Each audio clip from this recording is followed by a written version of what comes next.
Hi all! ఇంట్లోనే ఎంతో సింపుల్‌గా పన్నీర్ టిక్కా ఎలా చేసుకోవాలో ఇప్పుడు మీకు చూపిస్తాను. సో, దానికోసం ముందుగా అయితే పన్నీర్ తీసుకొని క్యూబ్స్‌లా కట్ చేసుకొని, పసుపు, గరం మసాలా అండ్ టేస్ట్‌కి సరిపడా కారం, సాల్ట్ ఏసుకొని బాగా మిక్స్ చేసుకోవాలి. సో, ఇందులోనే కొంచెం జింజర్ గార్లిక్ పేస్ట్ కూడా వేసుకొని బాగా మిక్స్ చేసుకోవాలి.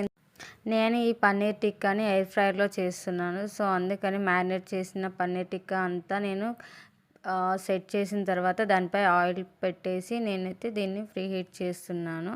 సో, ముందుగా అయితే ప్రీ హీట్ అయిపోతదనమాట. సో, నేను ఇక్కడ 160, 20 సెకండ్స్ తీసుకున్నాను.